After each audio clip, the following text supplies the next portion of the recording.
Good afternoon and welcome to CanadianAgMarkets.com. My name is Brian Como with Ireland Como Lafoy, or this is brought to you by Ireland Como Lafoy. Today is the ninth day of the ninth month, 2025. That would be September 9th, 2025. We're going to get into a couple of different topics today. One is about the cattle markets and why those melted down today or took some heavy losses today. We're also going to talk about why canola ignored Statistics Canada data. So let's get into what happened in markets today. We saw $7.60 losses in the canola pit today, closing at $6.1970. Minneapolis wheat took a hit of about 2.75 cents down to 576 and a half. Sorry. Kansas wheat took 7-cent losses today. 516 and a half is where it closed at. Chicago wheat down 3.5 cents at 524. Soybeans about 2.5 cents down at 1034 today. Corn was down 2 cents to 420.75. Bean oil almost down a cent a pound at 51.54. Canadian dollar took a little bit of losses today, down 72.22, down to 72.22. Here's the story here. Live cattle took $5.63 of losses to close at 235 and three quarter. Feeder cattle were limit down today across much of the calendar, lock limit down. So that means that the limits tomorrow will be expanded. That closed at 360.70. All right, let's take a look at these cattle charts for a moment here. In my morning commentary this morning, which gets sent out to our premium subscribers, I'll talk about that in a second.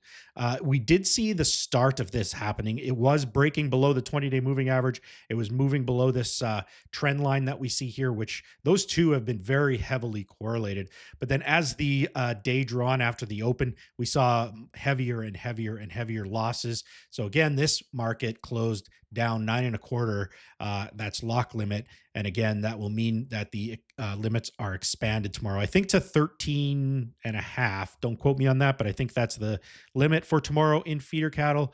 In these commodity markets, we haven't necessarily seen 2 days of limit down moves. We did see two limit moves up in soybean oil one day, but I wouldn't necessarily expect it to go lock limit again next week. There isn't necessarily any major fundamental shift that happened just today in this marketplace, or at least none that I've read so far.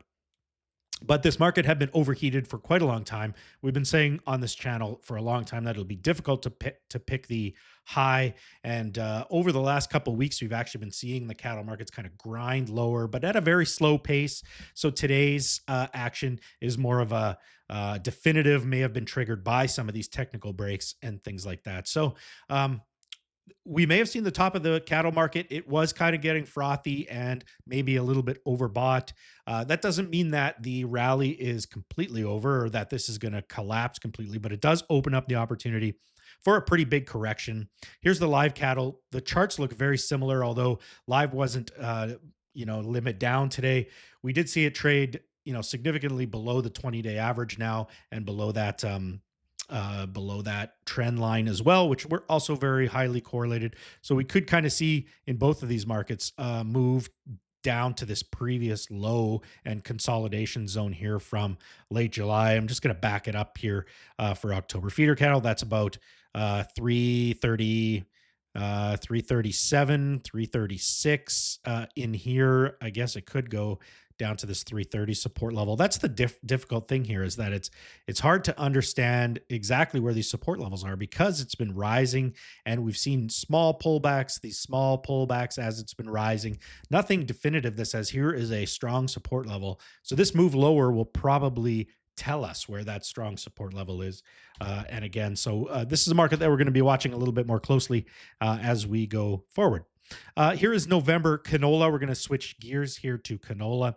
We saw some losses today in canola. It doesn't make a new low or anything. Again, we're still kind of within that channel. Over the last 4 or 5 days, we've kind of seen some consolidation and some sideways trade in canola. But for all intents and purposes, canola should have rallied today. And that's because Statistics Canada released their stocks report today, and stocks were significantly lower than expectations. Now, where my paperwork went, I don't know, but the stocks report was, I think, let's go by memory here. The stocks report was expecting 2.2 million tons of ending stocks, and it was reported at 1.2 6 million tons of ending stocks. Now, of that, 378 million tons was on farm stocks, which is extremely low. So, what that means is that on July 31st, according to Statistics Canada, there were 378,000 tons of canola in farmers' bins. Now, the reason the market didn't rally is because everybody knows that number's wrong.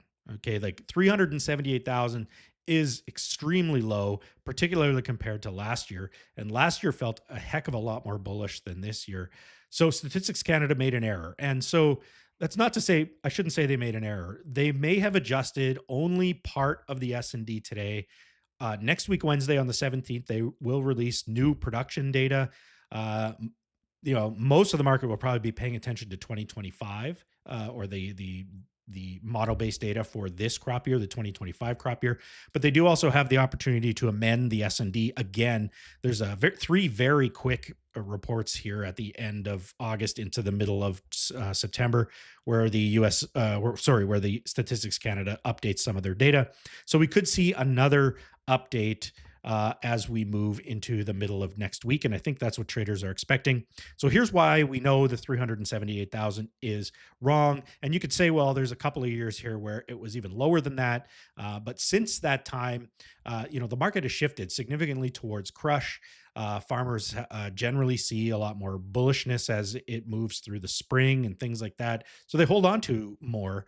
And when the market peaks in spring, they cease to sell it. So there's obviously more stocks in farm bins than what they're saying here. And how do we know that? Particularly, well, here is the CGC statistics into the end of August for producer deliveries. So this is before any harvest is done here in Western Canada. So this isn't new crop canola being delivered into the system. But as you can see here, to date, which would be August 1st until August 28th is when this data goes to, 624,000 tons of canola have been delivered from farmers into the licensed system. So that doesn't even include non-licensed, which is a very small percentage for canola. But it still proves that at least there was double almost the amount of canola left in farm bins than what Statistics Canada says. So the market just doesn't believe Statistics Canada. As a result, we saw some sell-off today. Now, we probably wouldn't have seen a sell-off completely if it wasn't for some of the outside weakness that we are seeing in the market as well. Here's December soybean oil. And as you can see, this market broke below previous lows and saw some heavy losses again. Again, it was about a cent per pound of losses we saw in the December soybean oil. Canola and soybean oil are very well correlated most of the time. Today, it seemed like that was the case. So some mild bullishness, which may have come from the Statistics Canada report, was also sapped by some larger losses in the December or in the soybean oil market as well. Just to kind of move on to some newsworthy canola news, the Canola Council of Canada and the Canola Growers Association are hopeful that the extension that China put onto the anti-dumping investigation means that there is opportunity to work towards a timely resolution to the tariff issues, which have had a very large impact on the Canadian canola value chain. Now, since the beginning of China's anti-dumping investigation, the Canadian canola industry has been consistent with its position that Canada's canola trade with China is aligned with and supports rules-based trade, fair market access, and competitiveness of Canadian canola in the Chinese market. I 100% agree with that statement. China is just playing games here. They want us to remove the tariffs on aluminum, steel, and electric cars, probably more importantly, the electric cars, which we have imposed 100% tariff on their cars coming into Canada. So they've been using different parts of the market that we ship to them a lot, which is canola meal, canola oil, in order to kind of punish and bring us to the table to negotiate those other tariffs away. So this anti-dumping probe isn't, again, about rules-based trade, fair market access, or competitiveness. It is about retaliatory tariffs. A couple of other things in the macro market I wanted to mention. Gold made a new high again today. I still think this signals or is a leading indicator, and it signals that the economy or that investors are leery of the economy and they are looking for safe havens to invest in. I think this is one of those safe havens that that is considered safe at this point because or maybe I'll jump forward to the US dollar is not considered safe. So the Trump administration, their tariffs, and even the pressure on the Fed to cut rates is moving investment away from the US dollar. And this is even true, even though that the stock markets continue to make new highs. So generally, the stock markets are a leading indicator of economic information or economic data, or they have been historically in the past. I think that's shifting a little bit right now, at least to gold.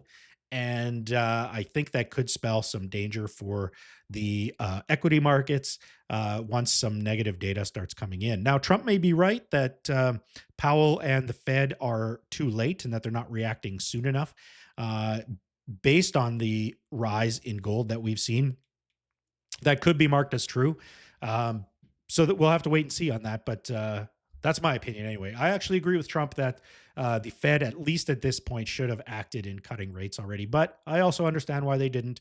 The inflation, because of the tariffs, has also been a problem, and that is an issue for the Fed as well, keeping inflation tampered as much as possible. All right, I'm going to go back here to the Canadian dollar because the US dollar has been seeing weakness, but the Canadian dollar has also been seeing weakness. And I think that also is indicative that both economies are losing investment as the economic indicators are not favorable for either. And of course, Canada and the US, when the US catches a cold, the Canadian economy sneezes, or I should say, if the US economy sneezes, the Canadian economy catches a cold. So those two are quite heavily linked because of the trade relationships between the two. All right, just some data here. We have noticed that only 75% or only 25% of those who watch this video are subscribed to this channel. So we urge you to subscribe to this channel to get more and more Canadian agriculture information. We also offer premium subscription service for only 99 bucks a month. We send morning analysis, we send ad hoc analysis such as today's Statistics Canada release, and we do some fundamental deep dives like our last week's publication where we refined our Canadian S&Ds, and we also took a look at technical charts and that sort of thing. So if that interests you, go to canadianagmarkets.com/subscribe to subscribe, and we'll get you that information as soon as we can. All right, thank you for joining us. We will see you again tomorrow. Have yourself a great day.